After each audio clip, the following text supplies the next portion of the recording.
Yooyya ammallee yooyya akkam jirtan hawaasa keenya qaali jaalatamoo kabajamoo baga jiraattanii bakka jirtanitti fayyaaf nagaan dhabinaa isiniin jecha zamoona kana isinirraa bannee mikinaanni ammoo dhimuma dhuunfaatiif bannee har'a garuu waan tokko waan gabaabduu takka dubbachuu barbaadeeti.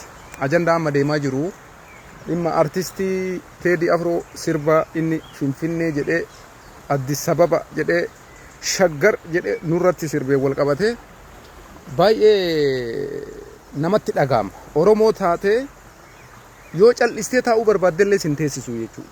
Jechi Teediin Afroo jedhee yaa Shaggar yaa Finfinnee ta nama hundaatii miti ka jedhe san Oromoon takkaa Finfinneen teenna bichaadha jedhee beeka. Garuu isaan jibbaan isaan ummata kanaaf qaban jibbaan isaan saba keenya kanaaf qaban likkii dabraadha waan ta'eef. Nugusa isaanii ka qabrii jiru deebisee akka inni nu hogganu barbaadan. Garuu keenna ka har'a keenna ka jiru nuti ofii keenyaa jibbina ofii keenyaa dura dhaabbannaa jechuudha. Jarri garuu nugusa kaleessaa ka isaanii seenaa badaa dalagee har'as nurratti faarsuu jechuudha. Kuni waan baay'ee ulfaataadha. Kanaaf akka Oromoo tokkootitti sirbichi ka ilaallatu Dr. Abiy Ahmedii miti. Dr. Abiy Ahmed ilma Oromooti. Haga inni dhufe jaalattee jibbitee uummanni Oromoo kabajamee jira. Akka arganitti gaallaa qoshaashaa minti falli gaallee Addis Ababaa namni siin jedhu hin jiru.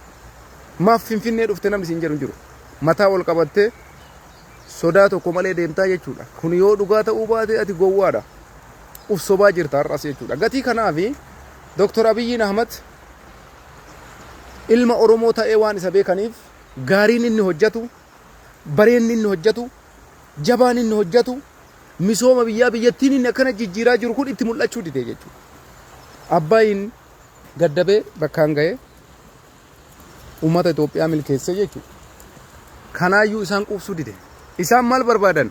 Dr. Abiy achi balleessuudha. Isa achi balleessanii yoo jedhan Oromoon gaafsanii salphataa jechuudha. Akka har'a garaagarana gorree dhagaa walitti darbini konaa miti dubbiin. Walumaa galatti sirbichi ajandaa cimaa of keessaa qaba. Filannoon akkuma isin beektan dhufeera. Baatii takka bichatti hafe. Muummeen keenya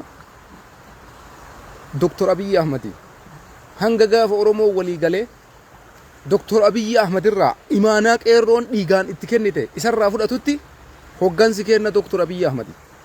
Xaqlaay ministeriin keenya Dr. Abiy Ahmed. Oromoon Itoophiyaa keessatti shaarus filus lakkoofsa tokkoof irratti argamaa jechuudha. Sababiin isaa dachiin irratti xaqlaay ministeriin jijjiiramu dachii teenna waan ta'eef, handhuura keenya waan ta'eef, Oromiyaa keessa waan ta'eef, Finfinnee waan ta'eef. Kanaaf filannoo as deemaa jiru kana fashaleessuudhaaf dhufe Teediin Afroo waan biraatiif miti. Girrigirrii godhee mootummaan Teedii Afroo akkas godhee jaanii gabbayanii jeequmsa akka biyyaatitti uumanii filannoon kun akka hojiitti hin qabne filannoo kana fashaleessuudhaaf karoora ture. Garuu wanni isinitti dhagahamuu qabu Abiy Ahmed eenyu caalaayyuu nama baratee nama fagaateedha. Kanaaf Teedii Afrootiif bakka kennee waa'ee isaa irratti rakkoon qabu. Baatii takka filannoo booda sun yoo barbaachise inni itti deebi'ee jeequmsa dhiisuu baate seerri anaafis siifis hin jira. Ol'aantummaa seeraa olitti namni jiru kamuu hin jiru jechuudha. Feemasamaa taataa miti abbaa feetata. Teediin Afroo Abiyyiidhaaf waan qunna garii takka hin qabne. Abiy Ahmed jechuun bar nama TPLF dadhabde nama hayyuun siyaasaa beekamaan xiinxallaan siyaasaa Jawaar Mohammad qeerroon isaa kumaatamaan lakkaa'amtu suni Abiy Ahmed aangoo irraa buusuu hin dandeenye. Wayyaaneen loltee Abiy aangoo irraa buusuu hin dandeenye. Kanaaf Abiy nama taraa wayii gootanii warri ilaaltan ammallee dogoggora san keessaa hin baane jechuudha. Abiyyiin eenyuma caalaayyuu akkuma ka isa jibbu jiru ka isa jaalatullee kumaatama jira. Gatii kanaaf filannoo as deemu kun hin fashalaa'u. Filannoon ni geggeeffamaa. Jaalannus jibbinus hanga gaafa Oromoon dhiiga qeerroof qarreetiin aangoo Dr. Abiyyitti kenne. Uummanni Oromoo walii galee ka ani abaa'oodha jedhu, ka ani kafaa'oodha jedhu, ka ani maarree jedhee wal fixu kun walii galee tokko ta'utti Itoophiyaa Abiyyimatu bulcha. Lafee qabsaa'ota qabrii jiran saniif jecha dabarsinee aangoo saba biraa yookaan warra har'a dhufeetiin alaabaa ta'e kaasii lummuxii ta'e deebisee kanatti aangoon kennamu hin jiru. Gatii kanaaf jecha tokkummaa keessa jabeessi Oromoo. Hoggansa kee jabeessi. Tokkummaadhaan dhaabbadhu. Filannoo kee qophaa'ii filadhu. Muummeen ministeeraa kee achi kaawwadhu. Biyyi Itoophiyaan teeti itti fufsiisi. Itoophiyaan teenna.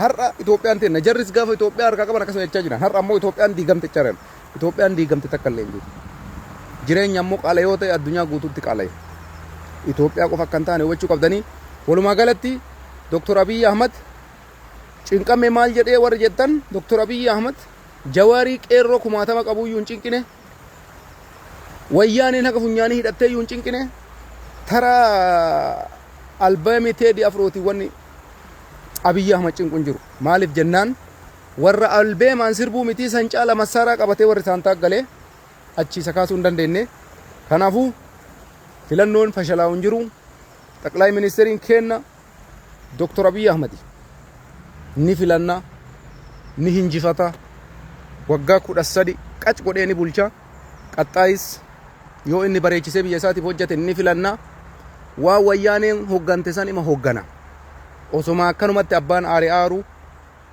osoma akkanumatti abbaan booye booyu haga Mallas Zeenaawiin bulche san inuma bulcha Abiy Ahmad arguuf teessa guyyaa gaarii qabaadhaa nagaatti jabaa kee jabeeffadhu